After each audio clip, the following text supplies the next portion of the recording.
la culture est essentielle. Je l'ai dit hier au moment de mon intervention sur le budget.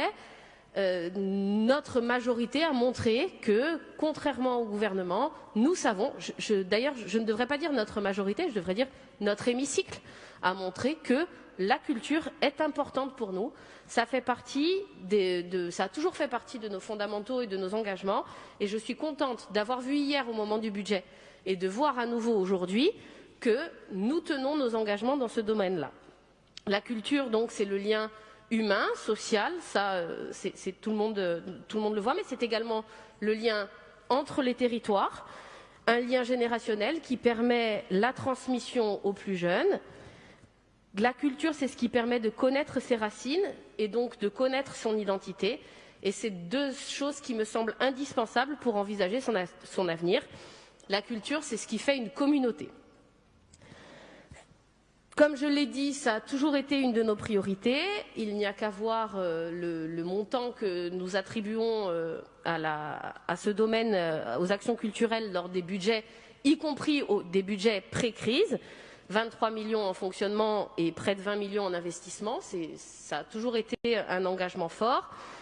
Et pendant la crise Covid, c'est un domaine qui a été, je n'ai pas trouvé d'expression plus forte que mise à mal.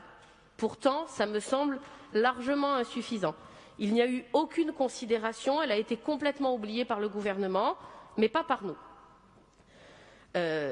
Je voudrais vous remercier, vous n'étiez pas là hier quand je suis intervenue sur le budget, mais je voudrais vous remercier personnellement pour l'investissement de notre collectivité envers la culture sur ce budget de crise. Vraiment, pour moi, c'est un signal fort.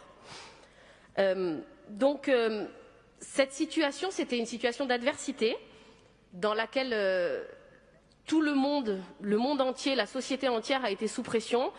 Et c'est dans les situations sous pression que l'on constate les failles d'un dispositif. Et vous profitez de cette occasion pour modifier notre règlement des aides à la lumière des failles, ou je dirais plutôt des limites constatées du règlement des aides passées. Vous en profitez pour faire un toilettage. D'abord parce qu'il est toujours indispensable de toiletter régulièrement ce genre de document. Vous l'aviez dit quand vous avez présenté le précédent document et vous le faites aujourd'hui, c'est très bien. Mais aussi parce que dans une telle situation, l'urgence est urgentissime. Vous constatez, vous toilettez, ces situations d'adversité permettent de faire un bilan. Et un toilettage va forcément s'orienter autour de 3 axes. Dans un premier temps, cibler les mesures obsolètes et inefficaces. Ben, il me semble que nous n'en avons pas. Finalement, nous ne sommes pas si mauvais que ça. Nous faisons des choses plutôt bien. Donc, bonne chose. Deuxièmement, toujours grâce à ce bilan, améliorer les choses qui ont besoin de l'être. Vous avez parlé de simplification, d'améliorer la communication, d'augmenter les appels à projets, mais je parlerai également de l'aide à l'ingénierie qui me semble particulièrement mise en avant dans ce nouveau règlement, l'aide au fonctionnement des structures, le renforcement des liens avec les territoires, la transversalité et quelque chose qui me tient à cœur, le lien avec la langue.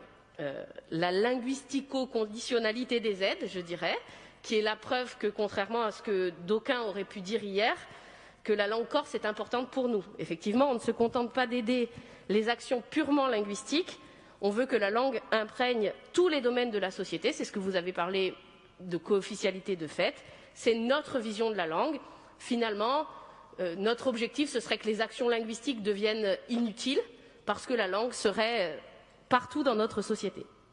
Enfin, le troisième axe important lors d'un toilettage, ce sont les fameux trous dans la raquette.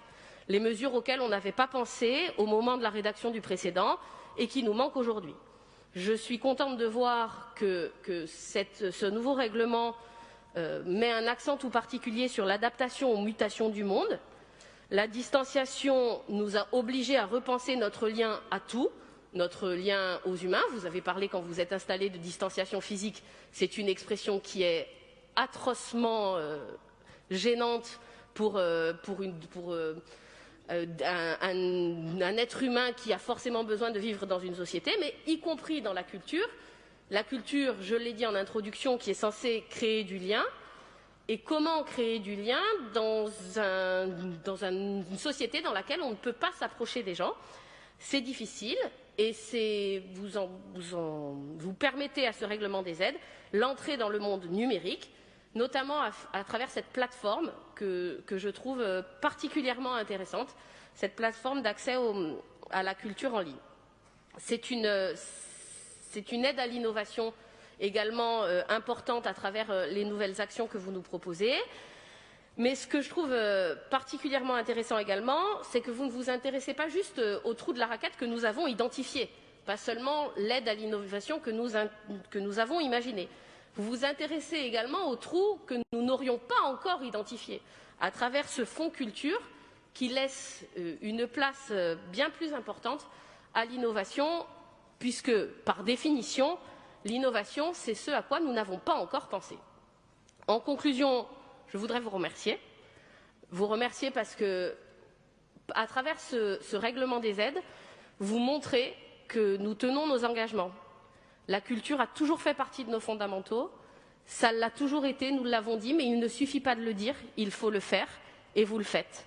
Merci.